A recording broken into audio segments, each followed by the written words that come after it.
Review, where college professors talk film, providing insight, not assigning homework. I'm your host, Jen Sipchak-Bankard, and I'm here with a few fellow rug enthusiasts. He loves a contentious environment. He's Greg Cass. How's it going, Greg? Come on. I'm good, Jen. How are you? Bless you. I'm doing great. Excited that we get to talk about this movie. We're squeezing it in amongst Christopher Nolan Odyssey season. Second, his flan will have you coming back for more like a junkie. It's PT McNiff. How's it going, PT? Next time you're in there, just count the rings. I'm doing great, Jen. How are you? Less good now. Thanks. And that's right. There are four of us today. He doesn't give an F if you take your shoes off. It's Antonio Elefano. How's it going, Antonio? Welcome back. Just to be clear, you, her, and me. Me too? I'm doing great, Jen. Oh, that was a little too good a fit. I just realized, wait, there are four of us, and you're talking about four people in this movie. Dear listeners, those were all awkward because I made them awkward references to the film we are here to review today, Olivia Wilde's The Invite, which got picked up by A24 at the Sundance Film Festival this past year and is out in theaters now. It had kind of like a limited release. Now it's a wide release, so it should be more accessible to everybody, hence why we're recording this episode now. The comedy about an unhappily married couple who invite their new neighbors over for a dinner party stars Olivia Wilde, who also directed it, as I mentioned earlier, Seth Rogen, Penelope Cruz, and Edward Norton. If you're listening to us for the first time, we'll have a spoiler-free section designed for those who haven't seen the film. Yeah, and this one in particular, we're going to be very careful about spoilers because, you know, it's a smaller movie. Chances are not as many people listening to this have seen it yet. But don't worry, with a very clear alert, we will go into spoiler mode for the rest of the show when the time comes. PT, if listeners feel they have a very strong connection with us after listening to this episode, what can they do? If you like looking into our window, then please follow The Long Take Review wherever you get your podcasts. We host the feed on Jen's Substack at thelongtake.substack.com, but you can also find us on Spotify, Apple Podcasts, Overcast, YouTube, and many more. Wherever you're listening right now, you can find us there. You can also follow us on social media. We're on Instagram, Threads, and Blue Sky at The Long Take Review, and we are on Letterboxd. You can follow the account at LTRpod, or you can search for the hashtag LTRpod to see what each of us individually has been watching. Jen? Thanks, PT. So, as always, we'll start with the short take. What did everybody think about The Invite? Greg, you saw it first. You go first. Sure. I will share. I think I have said this on a previous episode, but fresh for this one, I will say I originally saw this movie at the very end of April at the Boston Independent Film Festival. This was the closing night feature. So I saw it in near perfect circumstances, which is the main theater at the Coolidge Corner in Brookline, just completely packed to the gills, other than the film studio A24 had reserved like 3 rows for their special guests, none of whom showed up. And people were angry that there was just this huge empty space. And I, of course, bought a ticket before A24 offered its fans a special opportunity. So I was not one of those people. Although I did have the reserved for A24 sign that I stole at that screening up behind me for a long time. It appears to have fallen down. So I saw this in the best possible circumstances. Olivia Wilde was there and did a Q&A after, and it was just a big room full of film fans. She was interviewed by an actual relationship therapist on stage, which was just really, really fun after the movie, and they talked about putting it together. So, and then for my second trip, I did go see this again now that it's in wide release. My wife was, I would say, 65% motivated by it being a heat wave and us needing AC. And so we looked at the whole set of offerings. This is, I believe, is the Tuesday before the Odyssey came out. And the Invite won over a very oddly timed Disclosure Day screening. So we're working through our relationship issues, but we both saw the Invite again and really enjoyed it. So I will say I was knocked out when I first saw this movie. I enjoyed it very much the second time. I think, there's a lot of narratives about how we're not making this size movie anymore, and that adults don't show up at the movie theater. And so I was really pleased with this release, and I felt like it's an adult movie, and I don't mean that, but kind of that, but it's one that it hangs on its performances, it hangs on its writing. Two other names that should go in the mix, Jen, is that this is a screenplay by Rashida Jones and Will McCormick, her writing partner. And I know they've had a few television projects. I believe they also are responsible for Toy Story 4, if I'm not mistaken, was one of their feature projects. But a very sharply written script adapted from a stage play and a previous Spanish adaptation of this material.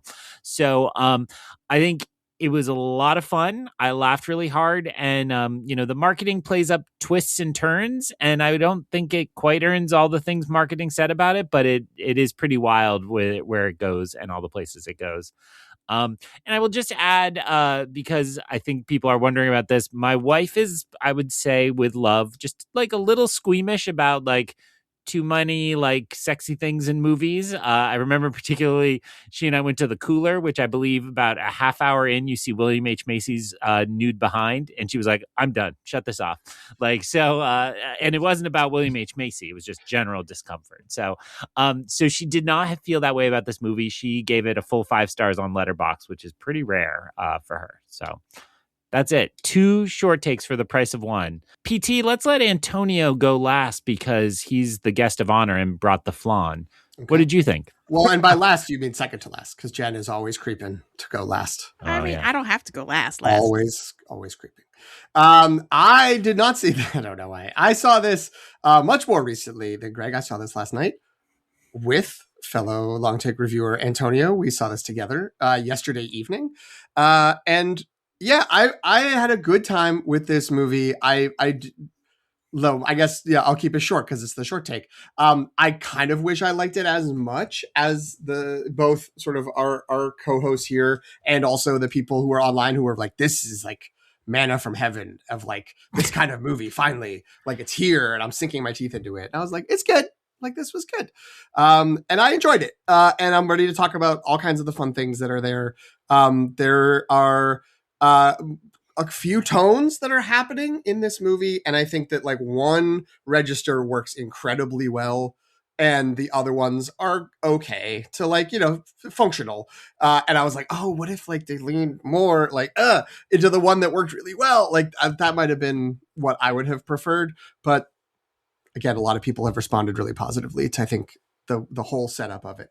So yeah, it is, as Greg was saying, one of those, like, they don't make movies like this anymore, or at least like not often enough. So this is a grown-up comedy that has dramatic elements to it about interpersonal relationships and serious dynamics that are not necessarily treated with like, oh, this is so serious, because it is very funny. And I laughed a whole bunch. A little bit more. I think I laughed a couple times when Antonio didn't. And I think that's because I'm like the dirty jokes a little bit more than he does. I have less sophistication in class. I was like, I was just giving Polly Walnut's chuckle. This is a good point. Then I'll end by noting that, of course, we all know Rashida Jones. Rashida Jones is great and wonderful, and it's very fun that she writes screenplays. I didn't know her writing partner, Will McCormick, and I looked him up, and he is Dr. Melfi's son on The Sopranos, which is very, very weird. That it's like, oh, that kid has grown up to become Rashida Jones's writing partner and has written, yes, the story for Toy Story 4 and 1 or 2 other movies with her in little independent comedies, mostly about thorny relationship dynamics. So good for him. Good for little Joey Melfi, or whatever his name was. Jen, should we throw to you and let Antonio go last? Or okay, sure. Jen, what do you think about the invite? I enjoyed this quite a bit. I would say that I didn't really know what to expect going in, but the screenplay really impressed me, just because a lot of the jokes and not jokes are very sharp, and the characters just feel very fully formed and authentic in the way that they're both communicating with each other, but also kind of like they just feel very well developed because every time they would have an argument or a dialogue with each other, you got the sense that there's there's a fully formed character like behind what they're saying, which I always really appreciate. And then because we haven't mentioned it so far, all four of these actors are throwing heaters this entire movie. Like it's just they're doing a great job, both in terms of the comedy, which for some of them you would expect, but for others you maybe wouldn't expect, and for the sort of more dramatic sections when things do get serious periodically. I thought they were really good as well, and we can get into like who our favorites were, but I think all four of them deserve a round of applause. Like they just nailed it, and they had really great chemistry with each other, which on paper I don't know if, let's say, Edward Norton and Penelope Cruz would necessarily be two actors I would think to put together, but they work really well together in this movie. But Antonio, what do you think? I mean, that's fascinating. So, of all the couples, Seth Rogen and Olivia Wilde wasn't the one that you were skeptical of. I've seen them in the studio together, so I think that's okay. why I was like, and honestly, like, there's a long history of guys like Seth Rogen being cast as husbands for women like Olivia Wilde. Yeah. So like I don't think that pairing is actually that surprising to me. And I will also note that I don't think this is not a spoiler because it's the very beginning of the movie. It's like it's not like this is a good relationship where things are going well. They're squabbling a bunch, and so they just have to be funny with each other, and so that's maybe less of a bar than the tight knit couple. Anyway, it's so on paper and in our text chain. This is my kind of movie. Greg and Jen separately, like my movie going has fallen off quite a bit, but like when Greg and Jen separately are like, this is your kind of movie, I'm like, oh well, here I go, let's go. Mm-hmm. And it is like it's a character driven dark relationship comedy based on a play. Like that's right in my wheelhouse, right? And yeah, I watched it with PT. I laughed out loud multiple times alongside him. So I will say, like, for me, like, I think I liked it about as much as PT, maybe even slightly less. And here's my issue. Like, I like this kind of recipe for a movie, but when the recipe is this simple to go with like the dinner party theme, I think like, two couples in a room for dinner, I think that like a good Italian meal, like every ingredient has to be sort of like perfect, right? And for me, we're going to get into like the nitty gritty. I thought there was actually an imbalance in the characters and in how much I sort of felt like these were real people. And so we'll get into that, I think, when we get into the our thoughts on all four actors. And I'm not sure how much of it is the actors and how much of it's the screenplay, but I've seen a lot of reviews praise the film for its sort of searing portrait of a crumbling marriage. And I think we're going to have occasion today to talk about how we think this reflects, marriage, modern day marriage, and the challenges of marriage. But I mean, this is tipping my hand a little bit as to like what part of it I didn't think worked as well, because I never totally bought like the central marriage, and not just because of the pairing of like Seth Rogen and Olivia Wilde, but like there's something about like the structure of the film and the information that I have of the characters where I was just like, I don't get this. Like where I didn't feel quite as invested in that. So to me, it seemed like a farce, like a highly enjoyable one at times, but one with sort of like no grounded target because I just didn't, totally buy that. But I'm interested to get into it with all of you. All right. So Greg sort of previewed our conversation about what type of moviegoer this movie might be for, but let's get into the recommendation algorithm in which we establish the audience of a film. So like, which of your friends or people that are you recommending this to? And, because is it like how broad do you think the audience is? That's usually what we talk about here. It is like, to what extent is this an Antonio movie in a way that excludes or includes people? I guess maybe this is the place to start. People should get babysitters. Like they shouldn't bring their children. This isn't a family. Oh, for sure. Movie is I don't think anyone was confused about that, but just to clarify. I mean, I do think it's like I would direct people towards this movie if they are the type that is just like, I liked, these kind of movies from back in the day. Like, maybe through the 90s, they would feel like, there were these movies that were for grownups, and it was about like tensions in marriages, and it's about like characters interacting with each other. Be like, yeah, good. Like you can check this out. To me, the sort of hallmark, the movies I was most sort of seeing in this, in both sort of the dynamics between the characters and just sort of the setup of it being, again, very much like a stage play. The like, here's two couples that are there together. It's the Who's Afraid of Virginia Woolf, the Mike Nichols movie from the 60s, with, a different dynamic. The hosts are the older couple, the younger couple are the more innocent people who are entering into their web of narrative. And so I think that movie, and I think Greg shouted out Mike Nichols in one of his Letterboxd reviews, and I think there are a few other movies like that have that sort of grown up adult.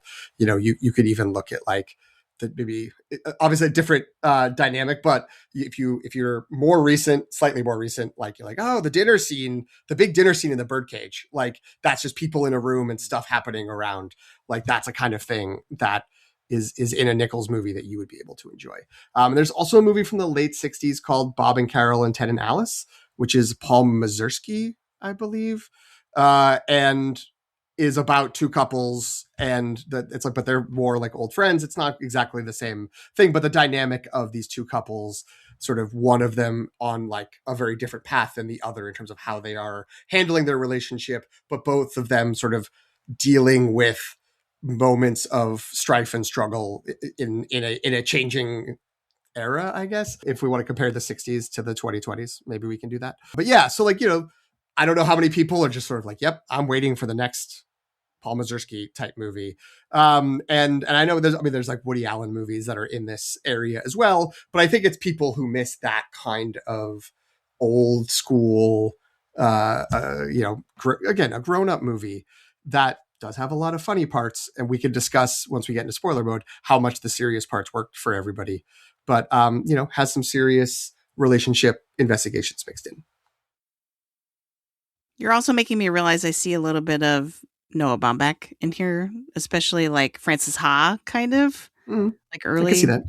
Yeah, a little bit, just in terms of like the types of conversations people are having in this movie. Not Marriage Story. Well, I mean, that's too on the nose. And actually, Marriage Story, I think, is a little bit too dramatic to compare to this movie, if that makes sense, right? Like, so no, they're both about marriage.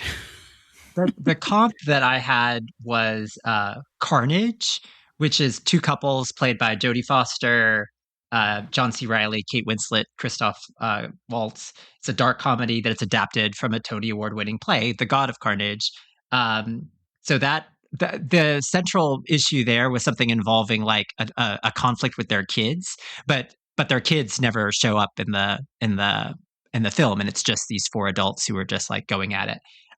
So that was the most sort of obvious comp. The other thing that I saw more recently was the remake of The War of the Roses, the Olivia Colman, Benedict Cumberbatch film. So there's a lot in that sort of like, just like acidic, like marriage. It's just like that sort of, and the dinner scenes as well that had obvious overlaps.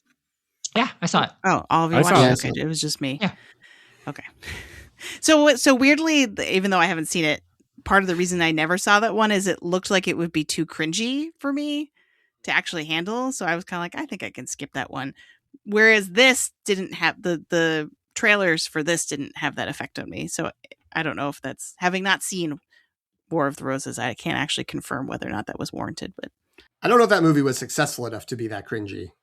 Would be my takeaway. Like I appreciated what it was going for. I don't think the original is like some unimpeachable classic. It's very fun, but I think that the Michael Douglas, Kathleen Turner version was a little more successful than this new one. But I appreciated what the new one was trying to do. So Jen's actual question, if I'm paying attention to the professor, was who amongst your friends would you recommend this to? And I just want to throw out there the kind of thesis critic Sean Fennessy over at Big Picture had about this is a millennial masterpiece. And I think that there's something dead on about this is like, hello, millennials, you have now entered the middle age part of your lives. And these are the issues you're now currently facing. So I would recommend this to my friends who are right around kind of 35 to 50, like maybe on either side of some of these fights and of some of these battles. And I do think there's something really carefully observed. When he offered that thesis, I was like, what's he talking about? I'm Googling how old these people are. Because to me, like Olivia Wilde, I first became aware of when she joined House as like the young hot doctor. And I was like, whoa. And then I was like, wait, nope, she's exactly like my age. I think she's 43. So she's right with Jen and I. And then Seth Rogen, I think, he's the cool older high school kid. He's way older than me. And then it's like, nope, I think he's 44. So they're all right around, those two are right around that age. And I think there is something here that really carefully observes what it's like to be in your 40s. It is interesting that they are parents, although the kid is very much absent and only referred to in this in a very absent way. The other piece about it is I do think that it's very smartly observed about like contemporary culture. I really enjoy that everything Olivia Wilde's character is about is like tied to Instagram or a podcast. And it just feels like there are a lot of people in my life that is who they are and what they are now. And so I say that with love since I'm currently recording a podcast. I do feel like in that regard, and maybe in a little bit of the kind of acidity of it, I was thinking a lot about the first Knives Out and the way in which that kind of took our immediate culture and kind of boiled it into a fighting family. And there was some good wit there. We've lost some of that acidity as Knives Out has gone on, but yeah. So there's a lot of I'm trying to avoid spoilers by how I'm going to comment on this, but to build off what Greg was saying about this is a movie made for millennials, it does really tackle that sort of midlife crisis feeling of, or like probably whatever immediately precedes someone having a midlife crisis, where it's like you're old enough so that like your life as it is largely panned out, right? Like in terms of your career or whether or not you're married or family or whatever. And then like the couple in this are very much like in the latter half of raising children too. And so there's something weird about that where it's like they've come out the other side of like the trenches of being a parent and like what damage has that done to their relationship is very interesting. So yeah, there's a lot in here. And the thing I'll add too is that these characters felt extremely relatable to me. I don't know what that says about me, I guess, but like it says you love Sade. That's fine, Jen. What genre is Sade? But their foibles and the things that their hangups and stuff like that did feel very authentic to me. And I think that might be a generational thing is kind of my point to respond to what Greg said. Are we ready for spoiler mode? I think so. I want to hear what your full thoughts were on that you were trying to dance around. Yes. Okay, let's do it. So if you have not seen The Invite, go check it out. It's still in theaters, and rejoin us for the rest of the conversation.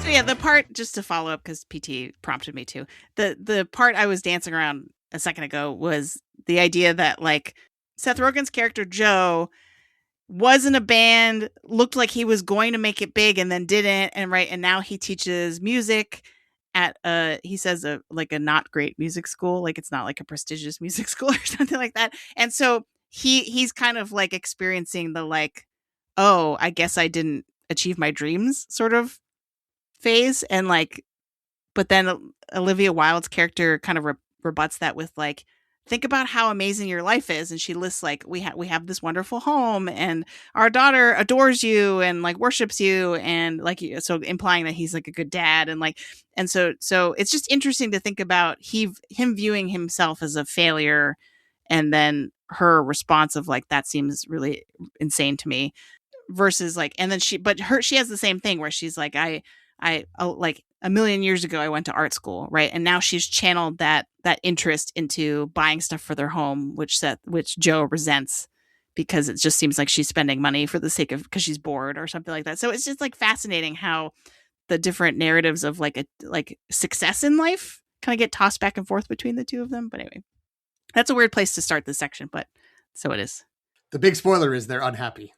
Yeah, That's we already spoiled that. That's true. But then I guess maybe that's a good segue into the thing I actually wanted to start spoiler mode with, and that is the ending and how we interpret the ending, because I do think it is purposely ambiguous and not conclusive in terms of what happens next to these characters. So as a reminder, if you're listening to this and you saw it a while ago or something like that, the movie is bookended with them playing this duet on the piano. And the beginning, it's like a hazy memory of when they were younger and happy. And then at the end, they've already sort of acted like they've decided to get divorced, but then they sit down at this piano and start playing again together. And then the movie ends. So how did you interpret that? Like, are they staying together? Are they breaking up? How do we read into that last scene? Well, what I will answer that by also making a separate point that I wanted to make, because that's how I love to operate, which is I think I would have felt this way otherwise, but I will bring what little like ethos I may have for this. As the resident person who was in a marriage that ended in the past, this movie started, and it was one of those times, this happens relatively frequently, when it's like a movie based on like a bickering couple as at the core of it. And it was like within, 5 minutes, we get the like sort of flashbacky memory based opening. And then like Seth Rogen sort of like wakes up, he's at the school, and then he makes his way back, the opening credits. Once they are in the same space, we enter the apartment. Within like a minute of that, I was like, oh, right. The whole idea is these two should break up. Like they shouldn't be together. And like the entire movie was me just being like, okay, like you guys should just break up. And so I like that the movie got to the point at the end when it was like, all of this is like someone, whatever, an outside person, imaginary creature, whatever it might be, who comes in to just sort of be like, yeah, maybe you guys should break up. And then they're like, yeah, maybe we should just break up. And that's sort of like where they leave at the end of the movie. I was like, good. I don't know if we needed an hour and 40 minutes to get there, but okay, some people do, and that's fine. I figured it out in 5 minutes, but good for you all. So I like thinking that ending is the two of them being like, this is over, but we can still have our memories together. We can still have like what was in the past doesn't have to have been as sour as life has been for the last however many years that things have been sour. We still have this, and we can head out like from that place of sort of liberation and freedom by like, sharing this and still having something together. There is definitely enough in the text, things that Penelope Cruz's character says about like, it's not always about starting new. Sometimes it's about starting again with the same person, where you can read that ending as maybe they needed this cathartic thing about like, we could just end it. Like you need to say you can end it to realize you don't want to, and they're going to end up coming back together. I did find out, I don't know. I looked up later because I was like, what is that? Was I supposed to know that song? And I guess if you know jazz, you'll know that song. It's a Thelonious Monk song that they play, and it's called I'm Confessing That I Love You. So that seems to imply, oh, maybe they're going to get back together. Like the fact that they play that, both, in the beginning when they're starting, and then maybe this is a restart. But personally, and maybe this sounds mean, I think this movie is better if this is ending with the two of them going their separate ways, but like happy with each other and content with the memories they have, sticking with the good memories and trying to avoid the bad ones. I'm with PT. I think they break up. I don't think that anything that's actually revealed in the night is so revelatory to like fundamentally change their obviously broken dynamic. But I do think that it provides them like a better space to move to the next phase of their their lives. So, I think I read them the same way. I kind of never rooted for them, and the ending didn't change that. Um, but again, I think that it would have been very I would have left if it had just continued to go in this trajectory of just like cruelty, meanness, whatever, right? And just like it would have been rough to leave the theater in that mode. And so I kind of like that they gave them this nice little grace note to go off. But I never thought like, oh yeah, these two can work and these two should work it out. I thought these two should definitely be divorced. But what do maybe the two other more optimistic panel members have different thoughts? I was kind of optimistic. It's one of those things where I was like, oh, maybe they could get back together. And then, but deep down, I was like, probably not.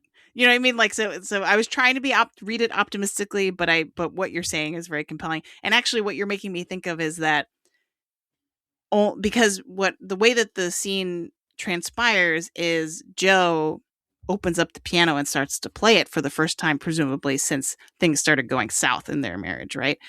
And I like the interpretation that like he is only able to do that because they have ended their relationship. Like the relationship is what was stunting his like connection with his music, or like he was so unhappy. And now that there's sort of this relief of like, oh, we're actually saying it out loud that we need to break up with each other. Then only then can he turn back to the piano. And so it's sort of like a signal of like, they're going to be happier. And this is sort of Penelope Cruz says too, when she's like lecturing them about, would you rather your child have two unhappy parents that are together or two happy parents that are separated? Right. And so him playing the piano again, because they've broken up, as opposed to like in order to save them from being broken up, does feel a little bit more poetic and in line with the themes of the movie. But I wanted them to get back together, I guess. Like, so I know the answer to this. What? Not really. Oh, because Olivia Wilde said it. Because Olivia Wilde talked about this particular question. So she polled the audience in her Q&A and said, like, what do people think? Like, which way do they? And the crowd leaned much more towards breaking up. She then said that it's obviously ambiguous. We were just talking about ambiguity in the Odyssey podcast and how like we should not force students to embrace one side or the other, but to grab the ambiguity.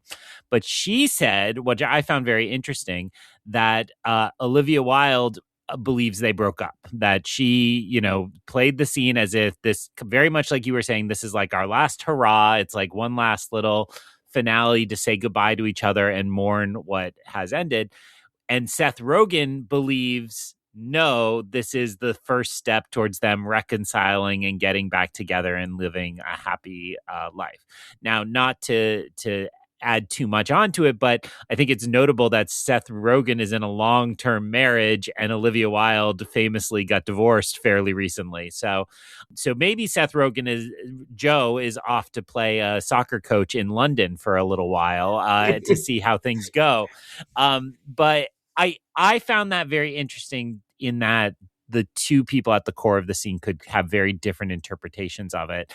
And yet I find that so fitting to what a relationship is, because I think in most relationships you have an optimist and I don't even want to say pessimist, a realist, somebody who's looking at the signs and saying like, uh-oh. And somebody who's like, no, we'll just get dinner at that restaurant again or whatever and continuing on. So I really like the ambiguity of it and that, we're left, I wouldn't even say I'm left hanging, right? Like it doesn't actually matter to me in the end whether they get together or not, but I go back to landing on the part of the Penelope Cruz monologue that I think PT was referencing, where she says essentially like, this relationship is over. We experience many relationships and sometimes they're with the same person. And it's up to you to decide if you evolve the relationship or if you end the relationship here, or end the marriage here or continue on into the next relationship. And I don't know. I mean, I think where I am as a middle-aged married person, happily married for many, many years, and we don't make acidic comments at each other too often, is that, I have come to realize in my life that I always reference the Good Place definition of a soulmate, right? Which is a soulmate is not some preordained, you're destined to be with this person and fall madly in love. It's somebody you commit to and you choose to do the work, right? And I think to me, what this movie is about is Olivia Wilde and Seth Rogen have just not done the work for seemingly a very, very long time. And this revelation that they are actually both really unhappy, because I don't think they realized how hurt the other one was in some of the later stages of this. So I'm actually fine with whether they go their separate ways or continue on to do the work or start to do the work in this. I think both readings personally work for me. I just really like this kind of, again, this movie being very real. I'm not going to pretend this is going to like convince 20-year-olds, but like, Jen, this is your obsession argument too, right? It's like you got to do the work to have a real relationship and to actually have a significant other. And, marriage is not just, I always love when my friends are like moving in with a significant other and they're like, it's going to be awesome. It's like, yeah, but also it's a ton of work. It's like all the hard parts of having a college roommate as well as the fun parts of being in a couple. So I think this movie, to me, that really captures that spirit. And I'm good either way. I embrace the ambiguity. I'm continuing from my Odyssey position.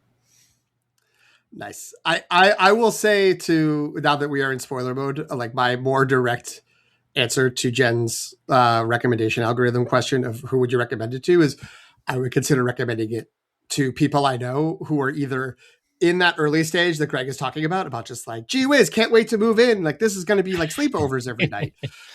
Or the people who are in relationships and don't seem to be doing the work to be like, maybe you guys should go check out this movie and like try to push them to see some of the dialogues and conversations that happen here. I feel like I say that as if I know a lot of people like that. Everyone I know who was in either of those positions, those relationships have ended. And those people have either have moved on to be in actual like foundationally strong relationships. So that's nice. But yeah, I think those are the people who like might get the most out of this are people who need to hear some of the messages, even when maybe towards the end it gets a little bit didactic about like, here's what relationships are like. Some people need to hear that. And it would be nice for some people to see that. And I think it's Greg has been right that it is very kind of coded around people who are currently in their 40s, like the lives they've had, the eras they may have gone through in their lives, references they would pick up on in a way that being like, you should watch this Mike Nichols movie from 1966. They'd be like, what are you talking about? Like, what does that mean? That's going to be a weird ancient artifact compared to this very contemporary for people who are of this age. They might really respond to it and get life benefits from it. I just can't wait for the HR meeting where everybody is like, PT keeps giving me movie recommendations for these polyamorous movies. and PT is telling the HR representative, like, no, it's because I think they're in a toxic relationship. But no, like, I don't want them in my No, I just think they're bad partners. I just think that they're not supportive of their spouse. I'm trying to help. That's all. I'm trying to help them. Oh, boy. Well, let's talk about some of these partners. So, as we mentioned, the movie is entirely based on these 4 cast members and these 4 characters. And so let's go through them one by one and sort of talk about how you think they did. What did they contribute? What did you like or not like about them?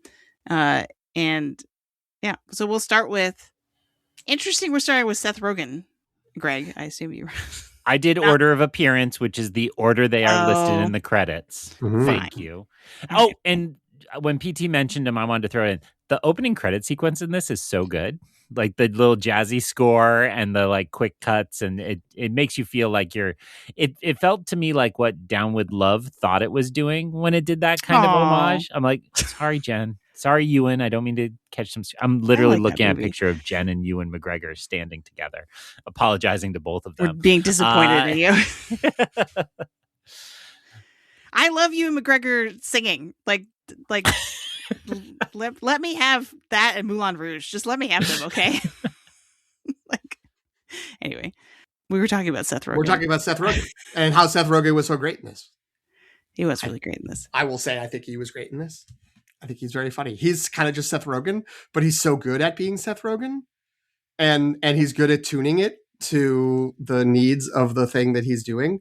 He feels like someone I should have gotten sick of like 15 years ago. And it's like, but he keeps doing stuff where I'm like, he's good. Like he always knows the right like tone and pitch. And he's like, again, has his shtick that he's doing, but it always feels like just curated enough to fit what he's doing. And I think he does a really good job of being that sardonic, bitter, sarcastic person who, you know, it's like, again, I was like, yo, is the big thing at the end is like, yo, he's actually really hurt inside. It's like, of course, like that makes total sense. But like, he is very good at portraying that throughout the whole movie. So yeah, I think he's great. I'm kind of sick of it. Like, I'm kind of sick of this shtick. And like my favorite television show of all time is Freaks and Geeks, and he was a big part of that. But I feel like I like him as if this is his range, if he's like a Bob Newhart like range, right? And it's just like, this is what he does. I like that in sort of smaller doses, I think, because like, I think that the additional texture of middle age, okay, I think that, you know, it's a little bit of a variation on what we've seen from him before. It's a little bit of more mature version of it. It's a little bit more sort of like lived in. But then the other elements of it, like he used to be in a band, the music, all of that stuff. I mean, a lot of the movie is about him, you know, kind of like avoiding it because it's painful or whatever. But I also was just like, I don't know, like that's like texture that never registered to me. Even when he's playing the piano at the end, I was just like, I can't even see his hands. Like, it's clear he's clearly not playing the piano. So, you know, I thought I will say that even admitting that, like, I laughed out loud mostly for his lines, right? Like, his lines cracked me up. His delivery of them is excellent. And so I got a lot of pleasure just like listening to him do his thing. So he's an enjoyable presence on screen. But in terms of like, as far as character go, I mean, he's not my least favorite character, but he wasn't like super interesting to me. But Jen, what do you think? I thought that Olivia Wilde, in directing him, really exploited or leveraged, because like, I don't want to be pejorative, but like really leveraged his persona as a comedian. But notably, in many of the movies, and I would include The Studio because that's the thing he's been in that I've seen the most recently, probably other than this, it is like his shtick of being like the sarcastic jerk often is framed still positively. You know what I mean? Like, he's still our main character. He's still our guy. We're still following him, and him being like roasting people we like it, and it's funny, and that's good. Like, it's, you know what I mean? Like, it's seen as like we like this guy kind of thing. But this movie takes it and puts it on full display. Like, it doesn't, in terms of like, no, and he's the one guy who everyone's looking at being like, this guy?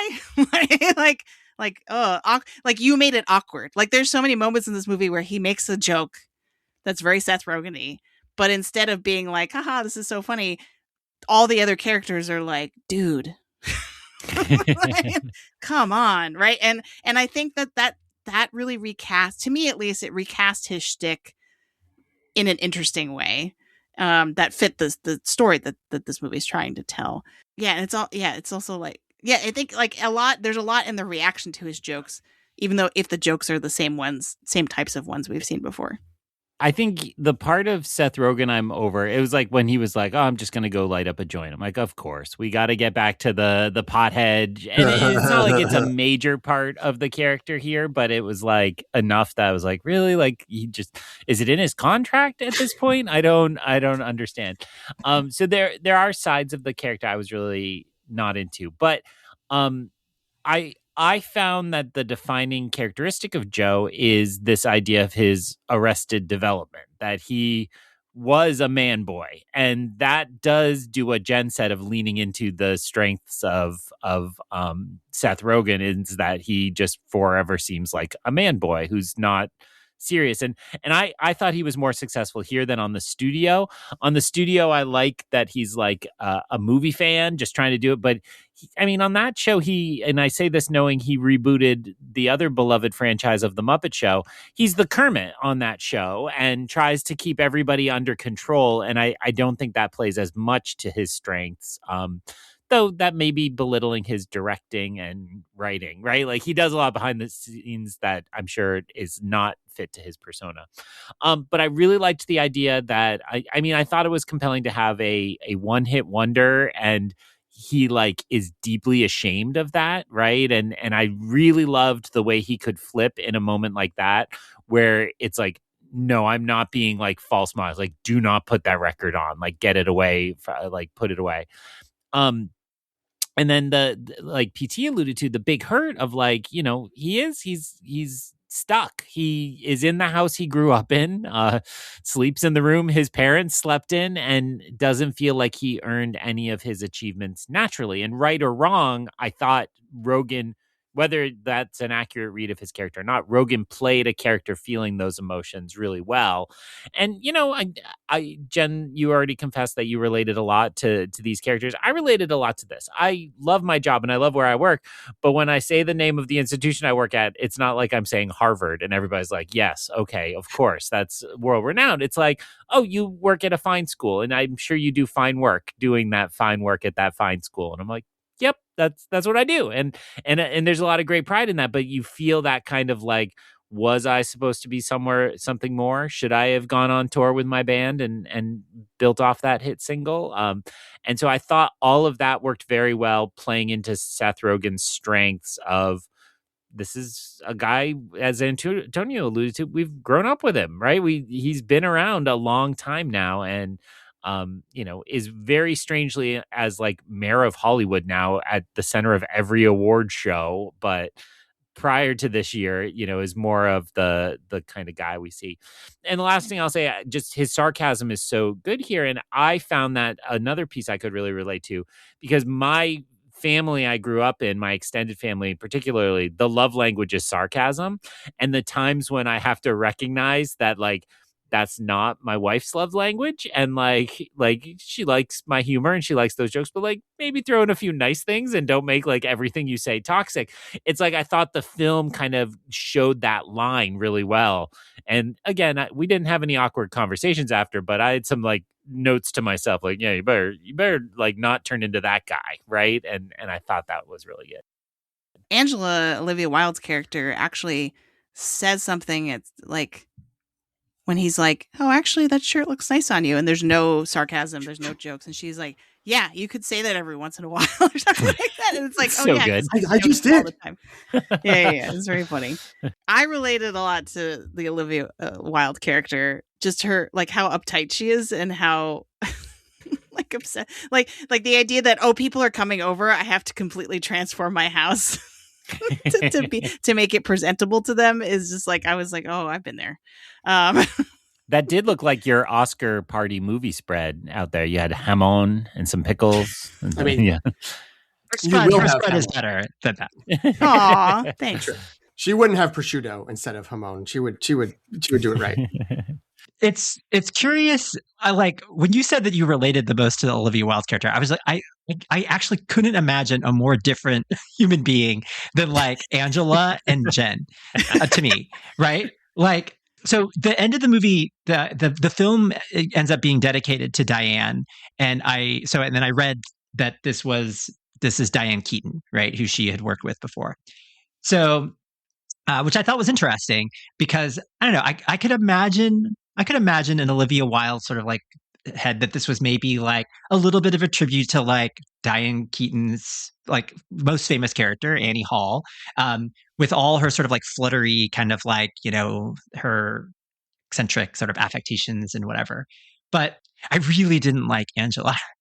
And right, I love Jen. I didn't like Angela, but it wasn't I can not like a character and like as a person and still like the character and still enjoy the character. But this was not that. This was like to me, she was from just the get-go, this just kind of like wild-eyed, like blubbering kind of like pedantic, like, and I understand like anxiety about like a dinner party. I get that.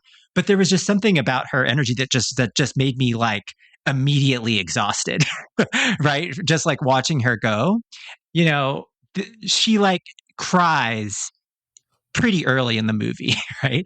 And that's the moment when I thought like, what is going to happen to this in this character Right. arc?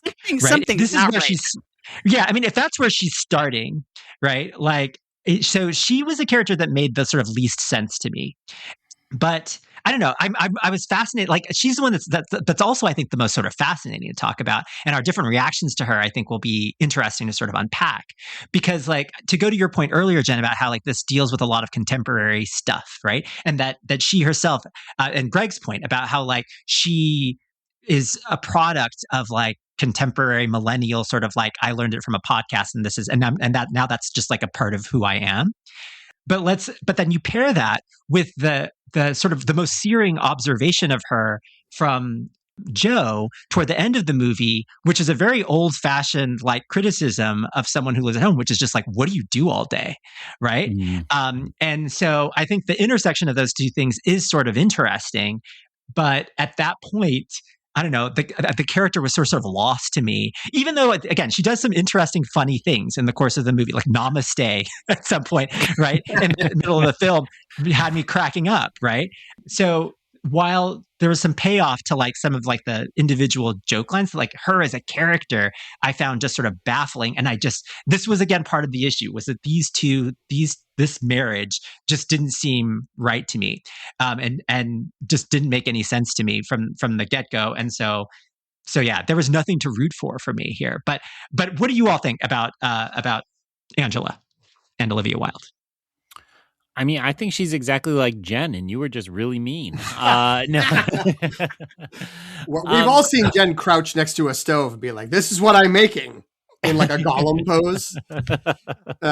So yeah, I mean, kind of wild. Welcome back, Antonio.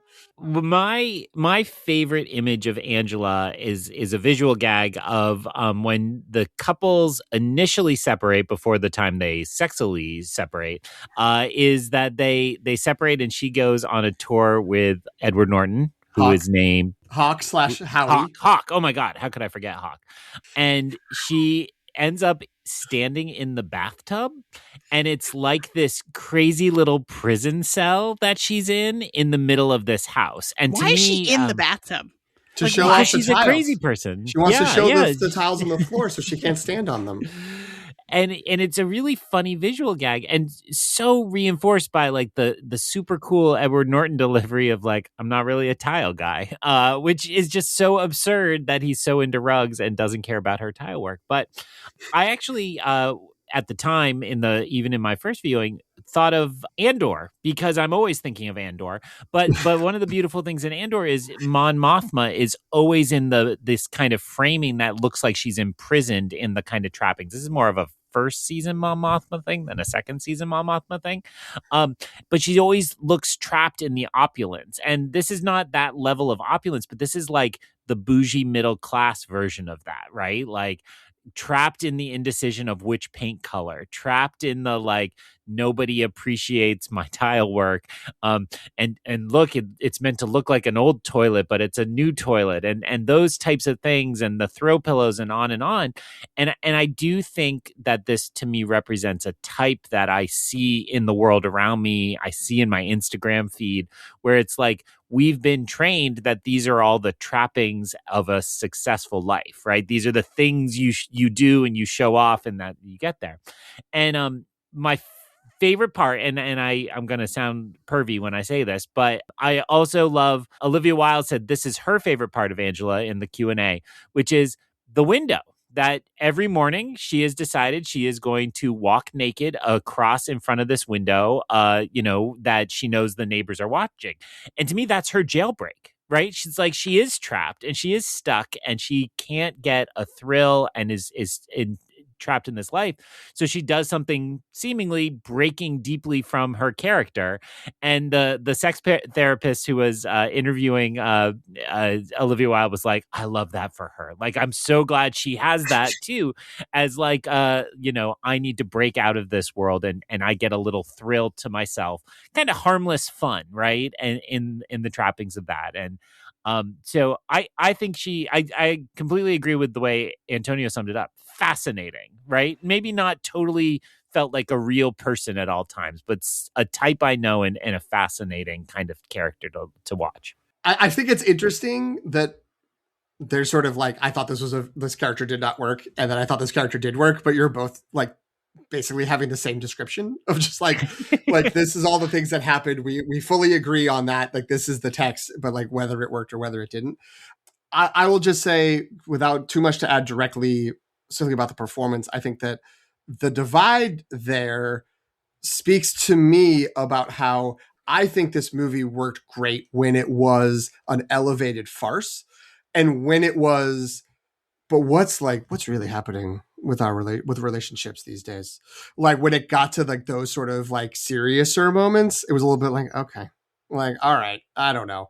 And that, like, luckily that really is only in that last like 10 or 15 minutes is when it kind of gets like very serious. And I say that when I say like, what's happening in a relationship these days between the two of them, our main characters, Joe and Angela. We're about to get to the other couple, and everything about them I thought was wonderful. And we'll dig into that. Narratively wonderful, I should say. But yeah, I just sort of feel like the like her like freaking out and frenzied and sort of like, but like, why didn't you like do this? Or like, I told you about this yesterday. And then that like lie comes out and she starts having a little panic attack because she did like try to win. She tried to like cut the corner to like win that little fight. And then suddenly got called out and then has a little panic attack about it.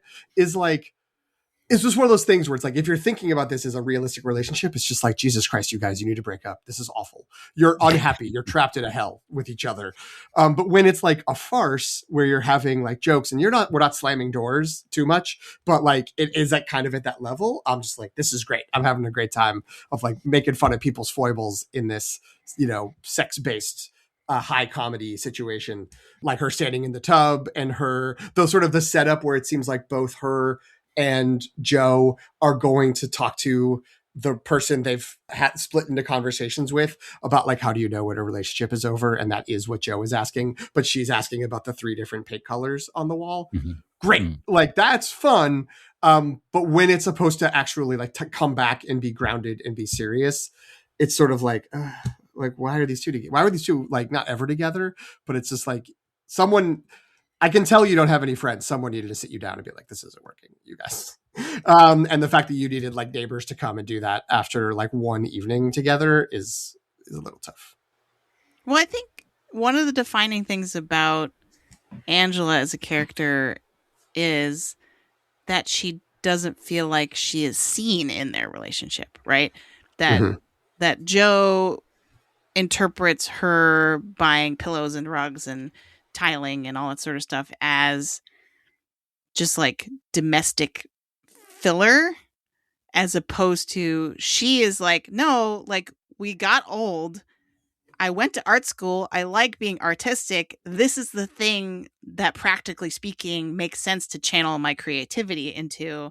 And that's why she's so taken aback when Hawk sort of starts to recognize that, right? Where he's like, well, like, I see what you have done here, right? Granted, it has its limits because he's like, well, I'm not a tile guy, right? And I think she assumes too much about like, oh, like now he is the only person in the world who completely understands me, which ends up being incorrect, right? Which is also funny. Whereas like she cannot understand Joe because his response to a similar thing of like getting older, yeah, you're not going to be a rock star in a band, right? You lead this quieter life. His response to that is just to not do the thing he loves anymore. Right. He hasn't found a way to adapt his love of music to this like new reality that they live in. And I think that, to me, that's a lot of the fundamental tension in their relationship falling apart, because there's no way that they can understand how the others has chosen to react to the way that their life has developed over time. And as in their individual kind of like identity and achievement, and how that kind of comes together, because it doesn't come together at all in their relationship, right?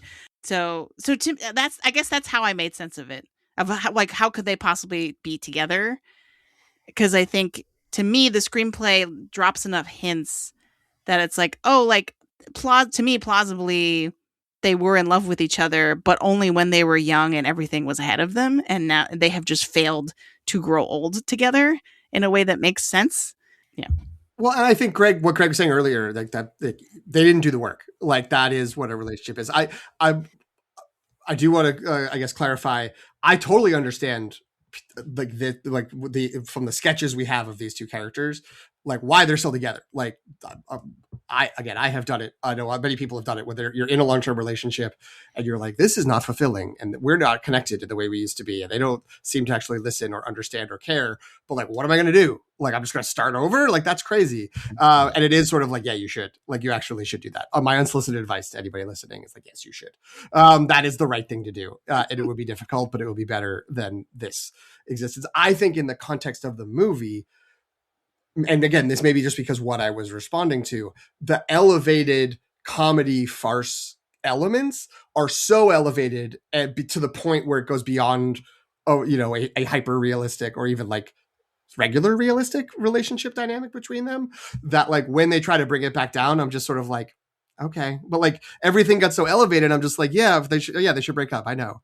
Or like, they have these problems, of course. Like, I actually kept thinking there was going to be something more, which I also was somewhat dreading, where it was like, we're in his parents' house. Don't ever bring that up.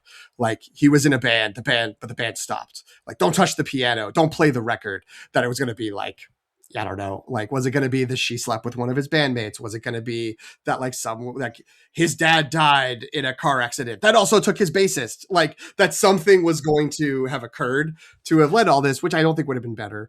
But then it was just like, he's unhappy that he is not a successful musician. It's like, like that was given as a revelation, where it just, to me, felt like the text. So yeah, I think it's just like the switch of tone and register, like in my mind was like, it didn't pay off as well, because I thought what they got to wasn't as revelatory as what we were getting from the higher comedy components. But I think a lot of people don't agree with that, because this has had a lot of people who think that the switch really works well and connects with them. So I'll stop. I just want to toss in that I really like that Angela is the person in the end who gets to tell off Hawk, right? Like in the last Penelope Cruz monologue, I think Hawk walks in with tea and he's like, I've got some oolong Rooibos here. And Rooibos, you're right. Excuse me. Pardon me. And she's just like, I mean, we can't say it because we'll get explicit, but it's like finally she saw through his mask of like BS. And it's like, yeah, I really liked that she got that moment after all they'd been through. And then he hides behind the couch. Yeah. Yeah, the way he just like crouches back. It's very Homer Simpson-esque. Like, well, that brings us to... Yeah. Well, I was going to say, that brings us to Edward Norton. And I really love this performance. I will say this. I think that Edward Norton and Penelope Cruz had easier jobs. I think that to be those characters, you can be just sort of off the wall. You can chew scenery. You can do all of this stuff because you don't have the pressure and the sort of structural expectations of the central couple. And they are obviously less instrumental to the drama, to the dramatic element, which I think I agree with PT that didn't work as well. But good on Edward Norton, like famous, serious actor, for being willing to make Hawk like Pina's tea-toting submissive, right? He delivers like a hell of a backstory for Hawk. I think of all the sort of like dramatic revelations, like that moment, when the movie like definitely pushes away from farce at that moment and announces its intention to be something more, it is a strange sort of tonal shift. But of all of the characters, when that happens, I feel like his was sort of the most successful for me. It still allowed me to see him in this sort of like ridiculous register, but it added a little bit of texture to the character. And there's sort of natural mystery about like, what is the deal with this firefighter guy, right? And also it like helps to sort of push back against like Joe's natural sort of sarcastic instinct. He's making this stuff about Howie and the job, and then you get the searing, terrible story about his dead wife, and then he still makes a joke about it, right? And everyone's just like, "What are you doing?" Right? So it still sort of fit in the architecture of the comedy, but I think he probably had the fewest lines of everyone in the film, but I thought was having a great time, and I had a great time watching that character in particular. He arguably had the most layers to peel back, right? In terms of like, we immediately judge him as this like stereotype. Like we think we know who he is, and he is ridiculous, and he's still ridiculous by the end. But we like learn like his everything, every step of the way. When we learn something new about him, it actively challenges, particularly Joe as a character. And I feel like Joe hates him so much and wants like nothing to do with him, even though Hawk is like being actually very nice to him the entire time. Despite him like assaulting their door, their front door at like 3 a.m. on their Ring camera, right? Oh, so good. But Joe, I think, hates Hawk so much because he is jealous of what Hawk seems to have, right? The arc that Hawk seems to, or like the way in which Hawk seems unburdened, right? Like he's and is sort of the opposite of Joe in so many ways. And I think Joe is like this guy, right? Because he knows that he can't be like that, and he, even if he would like, even when he wants to, he's like, I can never be like that guy.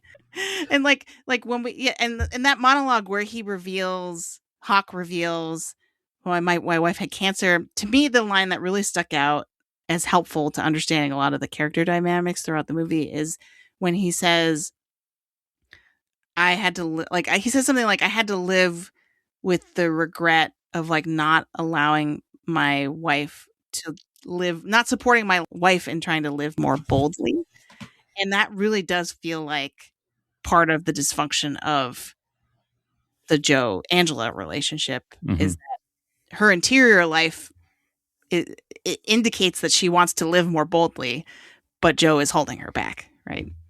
There's something, I agree with all that. That's well said. I think there's something interesting because we're talking about Hawk and Edward Norton's performance through the sort of eyes of Joe and how we see sort of Joe's feeling on him. That he describes him as he's a real weirdo. Like that's like the phrase he uses, which is also the description he has for their daughter's friend, where she's going for the sleepover, and he's like, I don't know if our daughter should be hanging out with that girl. She's a weirdo. And it's sort of like, what does that mean? Like, there's just something that sort of like speaks to this idea of like there is a like okay path to be on and a way of acting, and if you go outside of that, you're threatening in some way, and like maybe that would become something like, oh, like he was the quote unquote weirdo when he was in a band and he tried that and it didn't work out, and it sucks to be the weirdo who then has to like realize you couldn't hack it as a weirdo and now you have to come back. So yeah, there's something really interesting about like Joe's reaction to and evolving disdain for Hawk / Little Howie. I think Edward Norton was incredible in this, and I think there is something to, no matter how many like comedy things he has done, like he's been in all these Wes Anderson movies where he's funny. And he, of course, we all remember him in Death to Smoochie, his movie he directed. That like he has these comedic chops to him, and Glass Onion as well. Speaking of Knives Out movies, but like when I've seen Edward Norton show up in a movie, like my threat alarm goes off. I'm like, okay, like what's happening? Like, and this sort of like he comes across and he's presented in a way of like he's going to be predatory. And I think there is a reading of the dynamic between him and Pina where it's like, he kind of like, manipulates her, or at least like pushes her into succumbing to maybe her worst instincts. Like there's a lot of like her just sort of being like, I think we shouldn't do this tonight. Like, it's some of that is in Spanish, but some of it also is in English, where it's just sort of like, no, let's bail on this. And he's like, no, like let's do this. And their backstory of she was his therapist, and it's like, yeah, you're not supposed to hook up with one of your patients, even if it's a former patient. Like that, you can see how, if he was like, I'm going to push for this, that like she eventually would succumb, not because it's like non-consensual, but because he kind of gets what he wants. He gets like his eye on what he wants to do and pushes for that, and has that sort of like, I'm asking questions and I'm sort of going to steer you towards doing this, even though like I recognize that you immediately are saying no, that we shouldn't do this. I'll exert pressure in the way that he can exert pressure to get them to succumb to like, okay, I guess I do kind of want to do that. So that is in there, and that is sort of insidious in its own way.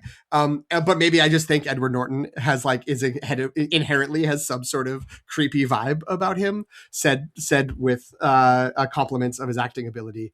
He'll never not be the guy from Primal Fear, maybe, in my mind. So that's the issue. But yeah, I always think that like he does handle all of these layers. He's so kind of like almost like simple in his honesty of the way he responds to things, and like asking the questions that he's not supposed to be. He's very good in the dynamic of the movie of being the person who sets up Seth Rogen's punchlines to be like, Joe, what do you think? And then Seth Rogen says something funny, and it's like, what about this? It's like Seth Rogen says something funny. And like that's a good dynamic, and that works really well. And yeah, I don't know how well that role reads, or if it reads as interesting as it does if you don't have someone like Ed Norton. And maybe there's only Ed Norton is the person who could bring that mix of history and performance.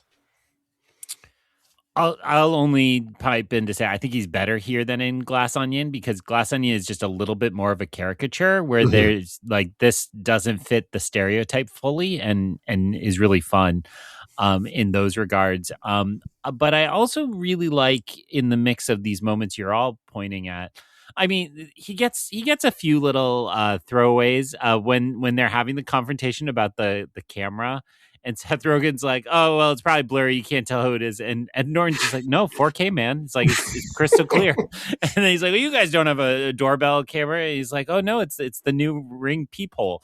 And he's like, that's not a thing. So like, they're just kind of thrown off, and they're really good. But the other little character aspect I want to toss in, because it hasn't been vocalized, is that he is always correcting the pronunciation of Penelope Cruz's character and Pina. And so there's this way in which, I mean, I think part of the genius of the film's larger arc is like, one of the twists and turns is like, oh, you think you're in for like a sexy time, and the free loving couple is going to like reinvigorate the life of this toxic couple. It's like, oh no, the toxic couple just drags the others down with them and into the kind of mire and muck of sniping and bitterness.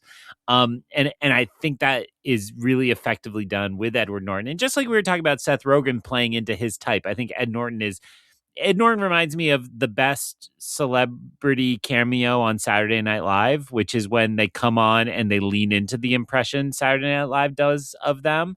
It always works every time if they come on and they kind of just say the funny things that they've been made fun of. And I feel like Edward Norton is doing a little of that here. Like he understands his reputation as a douchebag.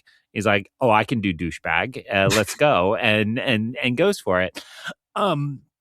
The only little production note I want to give is the Long Hawk monologue is essentially something that Edward Norton brought to set, and he did not reveal to Olivia Wilde ahead of time.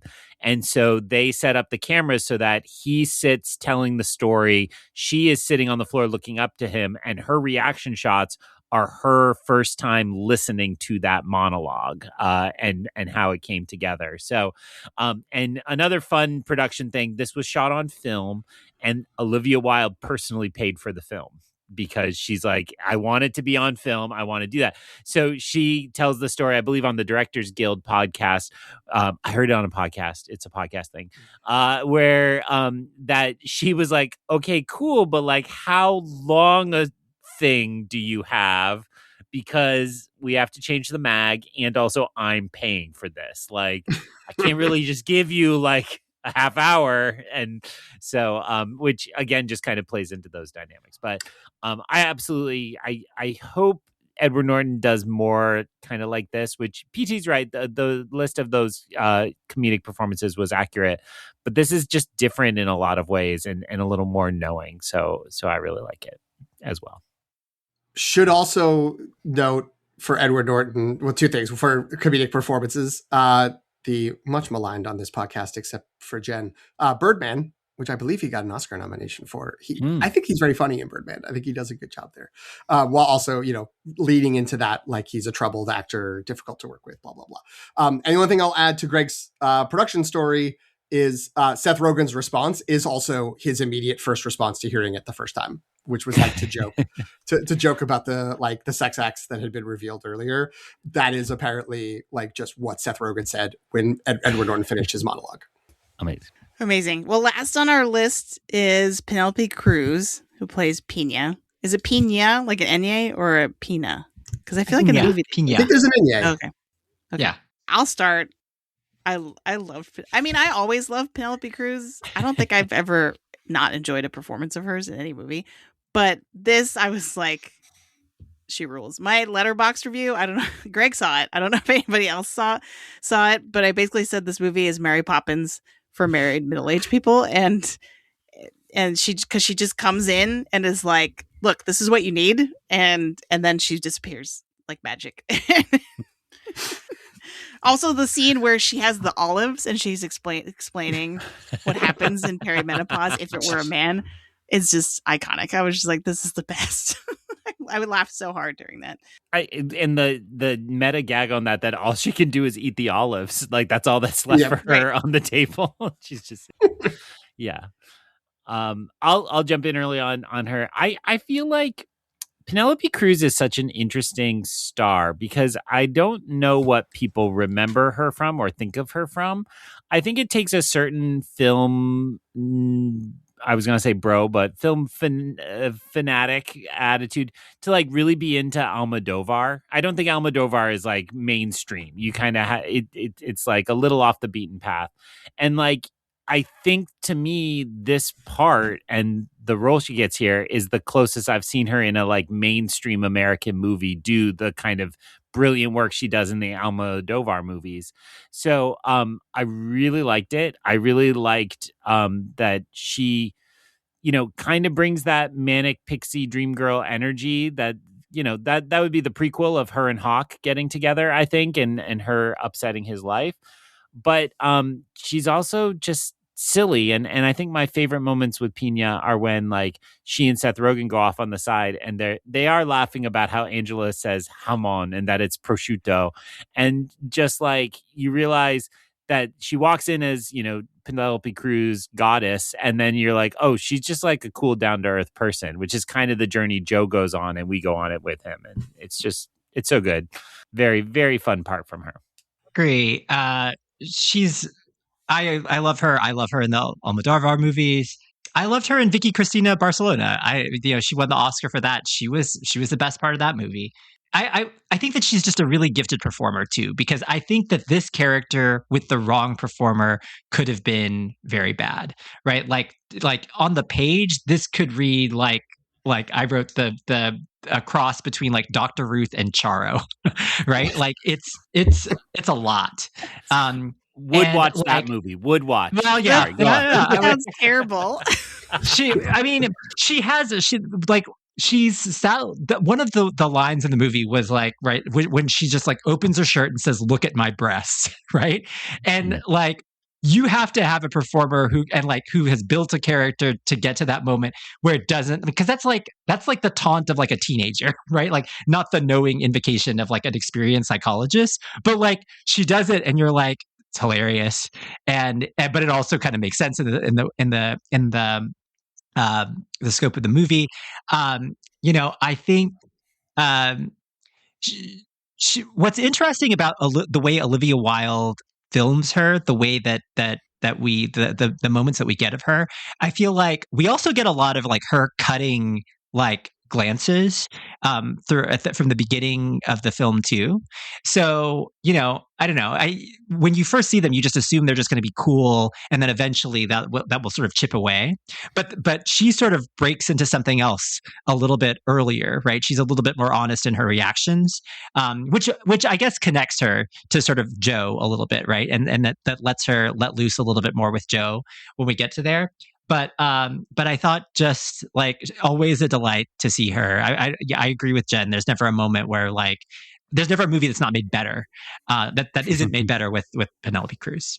PT, what do you think? Yeah. Well, I'm going to be careful. I don't want to end up in horny jail by talking too much about Penelope Cruz. But to your point, Antonio, about like what's on the page, maybe like, which is not to denigrate the screenplay, but like this could have been, because so much of this movie gets into that farce range, this could have been sort of taken as so broad that it wouldn't have felt like this is in any way a real person. There's like an interiority that you need someone with the skill level of Penelope Cruz that this character has, that I don't think it's like not there on the page, but like I think it would be really easy to like lose it like during the course of the movie. But it's those glances, it's the measuring people up. Like she's doing a lot of like assessing. And once, I feel like we did, maybe before we started recording, we were like, when was it clear? I feel like the description of this movie when it premiered at Sundance was like, it's a 4-person sex comedy where like one couple comes and invites the other one for an orgy. That I was like, okay, cool. Like that's what this movie is. But like it is sort of played as if like it's a slow reveal that's going to be where they're going, but you can see her calculating the whole time, like not in a nefarious way, but in a like measuring up what people are doing and how it's working, and having those little asides in Spanish where it's just kind of like, I don't know if we want to talk about that, or I don't know if we're going to go in that direction, and maybe we're going to shut this down, which I think works so well. And then also with that mixing in like flirting with everybody, like all 3 of the other characters, in a way that was very very successful. We'll leave it at that. May I say, since we're here at the end, do we want to discuss the alternate cast that was announced before this cast? What? Because there was another. I didn't know about this. Only 3 people were announced, so we don't know who the 4th was, and we don't know who was going to play what. But I think we can figure it out. Okay. When this movie was first announced, May 2023, not long after the debacle of Don't Worry, Darling, I think. The announced cast was Amy Adams, Paul Rudd, and Tessa Thompson. I'm assuming, based on age differences, Amy Adams was the Penelope Cruz character, Tessa Thompson was the Olivia Wilde character, and I mean, age-wise, Paul Rudd would make more sense for Hawk, but he also looks so young and is a Seth Rogen contemporary that maybe that was like, we want the comedy star to be Joe. And then again, unclear who the other male would be. Or would it have been Amy Adams and Tessa Thompson as the outside couple and Olivia Wilde and Paul Rudd? Like Olivia Wilde would have still been in it. I don't know. But I don't know. What are people's thoughts about where those actors could have fit into this? And if that movie would have been as successful, more successful, I mean, obviously I would different. have guessed based on their characters that they've played in the past that Amy Adams aligns more with the Angela character. Agree. Yeah. And Tessa Thompson is more, because think about Tessa Thompson in like Hedda, like that. Yeah. That qualifies her to be the Peanut character. It is a much different movie if the person coming in is like 15 years younger than the couple that's like stuck in their ways. Because I mean, Paul Rudd and Amy Adams, like instead of being people in their 40s, they'd be people in their 50s. And then it's this younger couple comes in and is like doing this. I mean, that's interesting. I don't Maybe know that if is I what clock it is. any of those actors as being distinctly younger than the others. Fair. I mean, I just opened I would set Tessa Thompson younger than Amy Adams and Paul Rudd. But I would believe a Hawk and Pina that Pina was far younger than Hawk, right? Like that's classic middle-aged dude came alive because he married a young woman, right? Like that works. I think I was Olivia just going to only add that Olivia Wilde joined this cast very, very late. So I don't think she would have been in the mix of the other one. Basically, the way she tells it is they were all rehearsing and they convinced her that she should just do this part. And she really wasn't planning to do it. Interesting. Bring Chris Pine from Don't Worry, Darling, right? Are they still talking? He could have done this. I just assume nobody associated with Don't Worry, Darling. I lost track of who spit on who and who did what, so that none of them are talking. I mean, I think it's definite that Harry Styles wouldn't come back because they Harry Styles and Olivia Wilde broke up badly around that movie, right? So that wouldn't work. But I feel like anybody else, Florence Pugh and Chris Pine in this movie somewhere in this foursome. Anyway, that's all. I don't Florence Pugh would have been really good in the Pina role. But would she be better than Penelope Cruz, though? No. No. Well, I was only going to add that I think Pina benefits. I think they tailored it to Penelope Cruz in that there's something inherently cool about her in general, but seems classier in the classic American, like anybody with an accent is cooler than me sense, right? And so that's how we get the jamón thing, right? Because Angela is so insecure about like she seems so cool and she's so pretty and like. And I think the fill in the blank, the unspoken part of that is and European, right? Like, and so then she's trying to impress her with her, charcuterie spread, not knowing that she can't eat cheese or gluten or. It is kind of crazy. It is kind of crazy to accept a dinner party invitation and not let them know that you are a vegetarian who doesn't eat gluten, right? But, but is it crazy, Antonio? If you're not there for the dinner, you're there for the dessert. Yes, I guess that's. You're bringing the dessert. I guess that's true. Yeah, that's true. She's bringing her flan. Can I ask you this question? So it was their idea, right? Penelope Cruz, Pina and Hawk to want to sleep with them, right? And that was their purpose, and they go back and forth about it, right? And at a certain point, they're just like, we're here, and Pina even says, like, I don't know if we should do this, like, even though I'm really horny right now or something, right? She says that. Like, what, so it's funny. It's like funny for it to have taken this turn, but at the same time, I was just like, what? Like, what about this do you find like alluring? Like what about any of this dynamic, right? So did that felt just like a convenience of sort of the plot, but I don't know. Did you all buy that? Like this couple really just wants to bed this couple? I did because, like, if you think of it as Hawk has been looking out his window at the naked neighbor and being like, I think she's a little freaky and down to clown. So let's see what we can do here. And that, like, their whole dynamic, again, going back to like their origin story as sort of relayed, is like him kind of like reading into and understanding that Pina has this thing about like, I know what we shouldn't do, but I actually kind of want to do it anyway. Like, we should not do this because it's a bad idea, but like, actually that's kind of, I'm into that.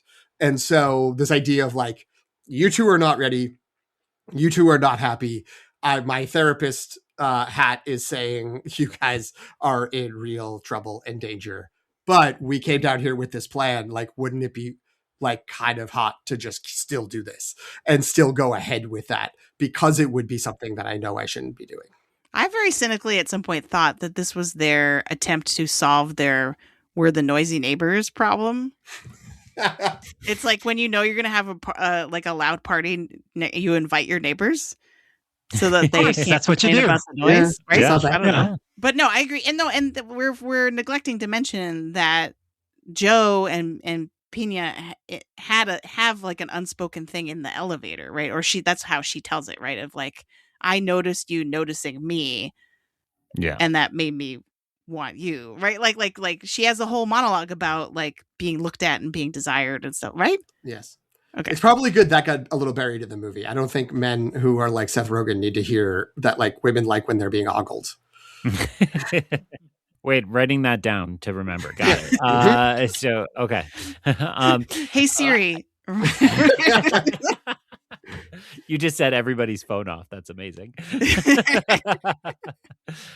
And it's actually, I think my favorite joke in the movie is what Antonio quoted in the opening, which was the end of the trailer. Which was like, let me get this right. Him, her, you, me and also me. Like I don't have the rhythm right, but like that's really funny to me. And it also is like how I look at these four people. I'm like, wait, you would invite Joe, or you wouldn't invite Joe? Like, so there's a side of that, but I do think that the elevator bit is a piece of it. And like, I also think there's also the funny set of jokes when they like decide they might call in one of their others, and they're like going through their Rolodex of sex friends in their mind. And it's like, no, she's out of town. Oh no, but would he drive in? I don't know. Like it's so bizarre, this life they lead. But I do think the implication is that they are like way more into like, I'm going to say dangerous, as in like mixing it up with toxic people in some ways than they let on at first. Mm-hmm. And I prefer there was one trailer for this movie that really made it seem like it was then going to have another layer where it was actually about real estate. Did you see this trailer? Where it was also like, but they just wanted to see the apartment. Do they think that? And it was like, wait, what? Like, so you pretend you want a foursome in order to just scope out the like the real estate downstairs or something. So I liked that, although at a very basic level, I was like, yeah, I don't know that you would see these people, you would see Joe in particular, and now I'm just ragging on Seth Rogen. You would see him in the elevator and be like, you know what? We should check that guy's deal out. Let's go. The guy carrying the folding bike who just seems angry all the time. That's right. Who I would like to invite into my nocturnal activities. I will say my favorite Angela moment in the movie was when they are talking about the orgy, and she's very into the logistics. Yes. Right? She's like, yeah. Right? She's I love a like, menu. So, yeah, I love a menu. Can anyone do anything to anyone? Yeah. And I was just like, okay. The Google Calendar, right? Is her joke. Yeah. Google Calendar. The fact that she volunteers double penetration as like as on the menu, and then feels ashamed. Like, oh god, like, no, we don't do that. That moment when the only time that the two of them seem being Joe and Angela actually seem like a happy couple together is when they're like, oh my god, there's gossip, oh my god, this is so fun, we're going to talk about this for like the rest of our lives, like let's lock in. And like that's the people they used to be, and they Penelope Cruz, Peter calls it out, that's the that is something that like changed for them. They let go, they unburden themselves, I guess. There are two things I'm gonna like. I've been more on the complaining side, and I got two other little things I want to complain about. I feel like there were two Chekhov's gun elements that I guess you didn't need both of them, but I did kind of feel like, oh, you set this thing up and then you didn't do anything with it. We never hear the song that Seth Rogen's band made. I did feel like we would do that, and I looked up what the what ended up being the Thelonious Monk song, because I was like, oh, is that supposed to be the song? Like that was the song that was his hit that they play together, but no, it's a Thelonious Monk song.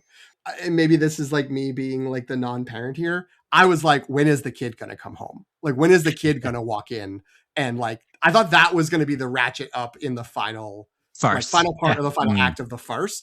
And so I think maybe that also explains why I had like even more of a like, oh, we're gonna be serious about this. Okay. For the final like 15 minutes, because I thought there was going to be another level of farce that this was going to rise up to and kind of explode out the dynamics between all the characters. But it's okay. You don't have to do that. And like Antonio mentioned, Carnage doesn't have the kids never show up in that. That's, it's not like you need to have it. But I did sort of feel like I was like, did anyone think about this? Like possibly like paying these off and what that could have done. Maybe there's no way of doing it to make it satisfying, but I thought that could be fun. Just the yikes moment of like, should we go to my daughter's bedroom? And I was like, no, the kitchen island. Like, well, Sundance movies often do pretty well at the Oscars. Let's see what we think about the prospects of this one.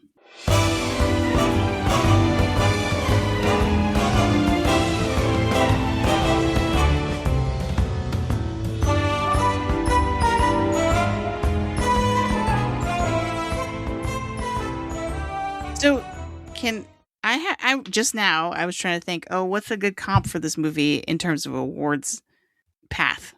And I'm having a hard time thinking of something, because comedies like don't actually make much of a dent in the Oscars very often. So I don't know. What do we think? This will be sacrilegious to, I know, at least one person here, and it is also sort of to myself. I think the path it would want to take is the past lives path, which is not like fully a comedy. I know, Antonio, I'm sorry. But for the people who love this movie, that's what it needs to have, is the people who love it holding on to that love for the rest of the time and being like, what about the invite? Hey, what about the invite? And then maybe it gets to the point where it gets, the most likely nomination right now is adapted screenplay. There's 10 best picture slots. Could it be, if there's not other things going on, or this, like, again, the positivity of this could carry forward? Could it get into the best picture slot? And then what about this acting role? What about this acting performance? Again, Greta Lee for Past Lives, which didn't make it in, much to all of our regrets. But I think, again, not to equate the quality of the movies, Antonio, I'm with you on this. But like, I think that would be the path. Like, Sundance movie got a lot of buzz, came out in the summer. People really like attached to it and had really positive feelings. Enough things fall into place / out of place for that movie to still carry momentum forward through streaming, VOD and then streaming. And then there's chatter and buzz around awards time, and it's indie enough to get some critics groups just to keep it in the conversation. What else does A24 have on its awardsy slate, Greg? Greg, literally all looking at you. Tony, you all just talked about it. They're going to get behind Tony in a big way, right? Like, so they have Tony, they have the Jesse Eisenberg movie. Maybe we talked about this before air, not on air. Yeah, I think we have. Yes. So you would imagine they'll make a similar push to the previous Jesse Eisenberg film and try to get an acting nom out of that, especially with Julianne Moore and Paul Giamatti in it. And then I think they're 100% going to be pushing Dominic Sessa to get a Best Actor nominee for Tony, hopefully on strong reviews when that eventually comes out. I'm trying to think what they've literally been pushing to my phone lately. They're still playing the backrooms game more than they're playing the award season game, right? They're really, I could see them trying to say, this is the horror movie you should remember, even though it's clearly Obsession that will be the horror movie people remember this year. But they also have a Chris Rock directorial debut coming out this fall that I think just got trailered recently within the last couple days. So they have some other stuff. I was just peeking around a little bit because I think what it needs, I like PT's argument for the Past Lives lane. I think it needs a pretty big box office success. And I think when it was in extremely limited release, it got a lot of good headlines about how much it was doing per location, per screen. And now that it puffed finally all the way up to its maximum, I think we've all gotten lost in Odyssey land. And I don't hear anybody talking about this. And I worry about the strategy of getting this out now. Like it started in June, but Past Lives kind of peaked in June, right? And Materialists had a big push in June, whereas when it was kind of the limited and it's now the end of July and it's let's get it to all the theaters. I'm like, nobody, everybody who's going to one movie this month is going to the Odyssey. I'm sorry. So it made me PT all the way back. Said PT said get a babysitter. What I thought about tragically is how many families when it's Thanksgiving's done. What's on streaming? Let's dial up the invite. I heard this was good. This had good reviews. Come on, Grandpa, come on in, Grandma. Let's watch the invite together. So but I think it could. I think, unfortunately, with them not making that many movies of this size, it is going to do well on streaming. There are people who are definitely earmarking this and saying, oh, this sounded good. I heard that good interview. Those are famous people I like. I can't wait to watch this at home. So I hope it continues across the fall. I will admit I was looking up A24 movies, the A24 slate, and I apologize if you said some of these, but that I missed it. There are two potential Robert Pattinson lead actor performances they could be pushing this year. Both the drama already came out and Primetime, where he plays Chris Hansen, the TV journalist from To Catch a Predator. So that's happening, as well as the debut. I think you did mention the debut, Jesse Eisenberg's movie. And I will just note justice for the $7 or however much money I spent in 2003 to see Head of State. this is not Chris Rock's directorial debut. He's made middling movies in the past. Oh, apologies. That's okay. Justice for his mediocre directing career. And actually, didn't he do a Saw movie too? Yeah, from the Book of Saw, Spiral. Oh, okay. Pardon me, man. Now I'm insulting Jigsaw. I gotta write so many apology notes. To go back to the Oscar watch, I agree. I think I agree with PT. Adapted screenplay is probably the adapted screenplay and supporting actress for Penelope Cruz are probably its best chances. I want to take a moment though, to talk about the screenplay just very briefly. I think the pacing of this movie is off. I think that the dinner is like a classic framing device because there's a natural structure, right? Like Jen and I, like we host lots of dinner parties, right? Drinks, appetizers, main, dessert, and there's just something about it that that just lends itself to that sort of structure. But within minutes of like Pina and Hawk's arrival, the dinner is basically like over. The souffle is in the trash. It was a funny scene when she throws the souffle in the trash with and the then pot. Pina, yeah. Oh yeah. That's probably right? like a Le Creuset. Like it's just yeah. It's very funny. But and then Pina can only there's the visual of her eating olives, and then they're just waiting for like Pina's silky flan. But to me, that's like representative of like a movie that's kind of impatient to turn the volume to 10 as quickly as possible. And I alluded to this earlier about like, we have Angela crying in like the first act. And so I think that's part of that, what made the beginning of this film sort of like this unstable thing for me that I couldn't quite lock in. So instead of this experience of sort of discovering the layers of these couples, I think eventually we kind of do. It just felt like we're just thrown immediately into a contentious environment. And so to me, there was a lot of like freneticism without a feeling of movement necessarily, because it just felt like from the beginning, it was just like this sort of like chaos. But that's why even though I recognize that screenplay, that a lot of people really admire the screenplay, and there are things about the screenplay that I liked. That's why structurally, I think it's just like it didn't work for me. I want to throw in a shout out for the score, which I thought was excellent and really worked well. I actually don't know what its eligibility chances are, because I think two of the major pieces of the score are not original, right? They're So I have no idea what that will mean. I will say I think score is like gearing up to be a really bizarre race this year, because we have the Ludwig Göransson Odyssey score hitting, which is not like a classic Oscar score, despite it being very, very cool. And then we have this big behemoth exclamation point question of like, is anything eligible? Will it be eligible? But 9 people would have to break the Oscar into pieces. And then the seemingly perennial question of how much original music will be in the Dune movie, because that got banned last time. So, don't forget is it possible this really is John Williams' last score? So should we just nominate him again? Yeah. And wait, Ludwig did another score this year. Do we love him that much that we also recognize the Star Wars movie nobody saw? So I think like, if all those things break certain ways and this is eligible, I think this could have a shot at a nomination for score. And I just really like the score. What I will say is Antonio slid it in. I think you're not wrong that Penelope Cruz, supporting actress, feels like, okay, like that could really work.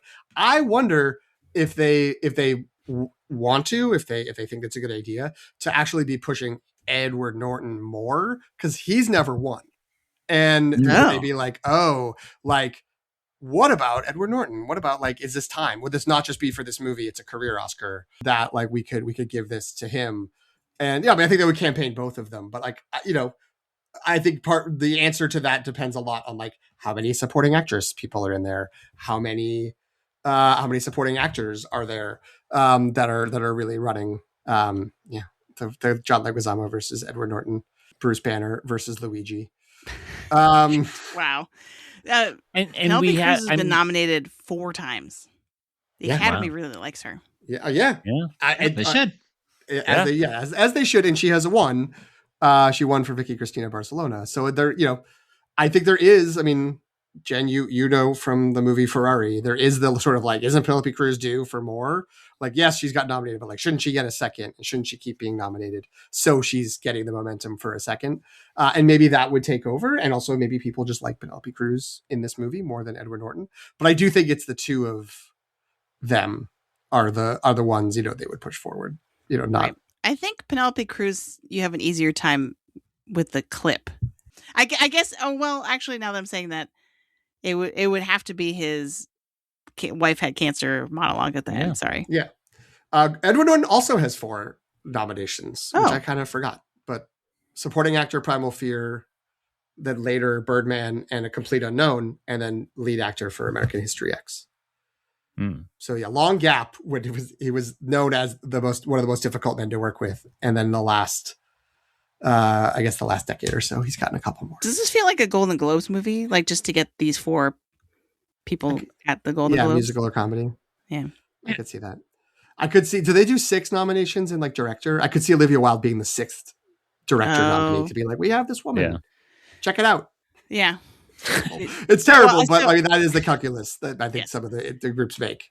I was going to say the screenplay being adapted, I think actually hurts it because typically the new up and coming cool creator, writer, filmmaker, you know what I mean? Like that is those usually end up in original screenplay. Right. So I mean, adapted, I think kind of messes that up a little bit. I think it's partly we're in July, we're very far out. There's a bunch of movies we haven't seen. Sure. But right now the sort of the list for adapted screenplay does include The Invite, and the other 4 are Project Hail Mary, The Mysterious La Bola Negra, The Odyssey, and The Social Reckoning, with Ryusuke Hamaguchi's All of a Sudden and Dune Part 3 being just outside. So that doesn't feel like a super tough competition, but I am confident there might be 2 or 3 movies we don't really know about that are not in the mix right now that might suddenly get in there. And then it's like 4 or 5 of those movies fighting for one spot. Is The Invite going to be the one to get it? I don't know. Again, has a lot of really positive reactions right now. It's been, to Greg's point, it's going to be swamped by The Odyssey, but I think it's been a pretty good counter programming, at least in film discourse nerd circles, that people are like finding it and attaching themselves to it. And that could continue to happen. But, I don't know if it'll have the juice to go all the way to a nomination. It's not going to win. I'm getting air vibes. Yeah. I don't think that's wrong, but then like when PT just said like in Project Hail Mary, I was like, nobody remembers that movie. Yeah. like it was great and we love it, but like I don't think it's going to be remembered by Oscar time. Like it even has like a month and a half ahead of The Sinners premiere date. So I think, and it also like had the wow, this is like a good big blockbuster. Like I'm glad we have one of those, and it's just like great. Well, now we have a bigger blockbuster that people like more, that has a better pedigree, and also there's a couple more that might be coming out later in the year. So feels to me like the question is Dune 3 any good? Because I really feel like that's either gonna be a 14 nomination film or a goose egg film, right? Like I say that with all my love of the franchise so far, but I think people are pinning a lot on that. And when you're talking about these supporting categories, I mean, The Odyssey could easily fill a lot of those spots. I mean, I think you could technically fill like all 10 of them with just Odyssey A-listers who didn't get much screen time. But you could also do that with Dune 3 from the looks of it, right? Like I know PT's campaigning hard for Momoa. He was out there for Lobo, and can't wait to see Momoa get his best. We all love his Apple TV show, the name of which we can remember. All right. We've officially reached the grasping at straws phase of our conversation, so I'm gonna call it. We call it the moment. All right. Antonio, let our listeners know where they can find you. And I know there's only one place. Oh, it feels good to say that again. You can find me at Letterboxd at Elefano, AELEFANO. PT, where can they find you? They can also find me on Letterboxd at PT McNiff, PTMCNIFF. You can also find the show there at LTR Pod. You can look for us on Instagram, Threads, and Blue Sky at The Long Take Review. email us, thelongtakereview@gmail.com. Or just follow us wherever you get your podcast, wherever you're listening right now. Use the mechanism of that system to get new episodes from us and listen to all those Odyssey things that we have recorded, as well as other How things. many? Spider-Man. We got Spider-Man stuff coming soon. And we don't know the order in which we're releasing this. There's a lot of summer vacation backlog recording. But look, there's lots of stuff happening. Come check it out. Listen to our episodes. Greg, where can folks find you? People can find me on Letterboxd and Instagram at IonCanon, EYEONCANON. Hey, that's a fun thing to spell. What if I put that in my web browser and added .com at the end? I would get to Greg's Substack, where he's written a few articles this summer and has had a lot of fun blogging again. So do that. Please, won't you? Jen, where can people find you? And I know there's only 4 to 5 places. People can find me on Instagram, Threads, and Blue Sky. Though, can't remember the last time I actually went on Blue Sky, so I don't know. Maybe I should stop saying that. Yeah. But it's wherever you are. It's Sopchockchai, SOPCHOCKCHAI, or if you're on Letterboxd, it's Qui-Gon Jinn. Where's the flan? I don't know. I'm like, what's it good?